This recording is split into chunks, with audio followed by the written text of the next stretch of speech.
ಈಗ ಇಂದಿನ ಪತ್ರಿಕೆಗಳ ಇಣುಕು ನೋಟ. ಸದನದ ಮುಂದೆ ಕದನ, ಪರಸ್ಪರ ತಳ್ಳಾಟದ ಆರೋಪ, ಆಸ್ಪತ್ರೆಗೆ ದಾಖಲಾದ ಇಬ್ಬರು ಸಂಸದರು.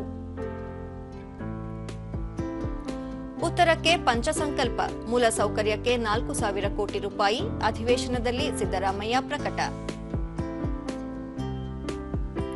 3 ದಿನಗಳ ನುಡಿಜಾತ್ರೆಗೆ ಮಂಡ್ಯ ಸಜ್ಜು, ಗೋರುಚ ಅಧ್ಯಕ್ಷತೆಯಲ್ಲಿ 87ನೇ ಅಖಿಲ ಭಾರತ ಕನ್ನಡ ಸಾಹಿತ್ಯ ಸಮ್ಮೇಳನ, ಸಕ್ಕರೆ ನಾಡಲ್ಲಿ ಇಂದಿನಿಂದ ಅಕ್ಕರೆಯ ನುಡಿತೇರು. ಕುಲ್ಗಾಂವ್ ಎನ್ಕೌಂಟರ್ನಲ್ಲಿ 5 ಉಗ್ರರ ಹತ್ಯೆ, 2 ಯೋಧರಿಗೆ ಗಾಯ, ಖಚಿತ ಮಾಹಿತಿ ಮೇರೆಗೆ ಕಾರ್ಯಾಚರಣೆ.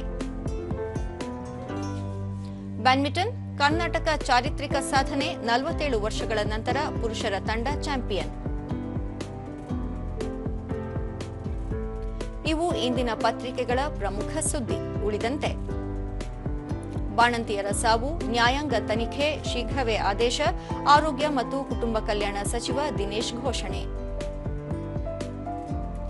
59,772 ಹುದ್ದೆಗಳು ಖಾಲಿ. ಕ್ಷಿಪಣಿ ನಿರ್ಮಾಣ ಆರೋಪ, ಪಾಕ್ಗೆ ಅಮೆರಿಕ ನಿರ್ಬಂಧ, ಪಾಕ್ ಮೂಲದ 4 ಸಂಸ್ಥೆಗಳಿಗೆ ನಿಷೇಧ.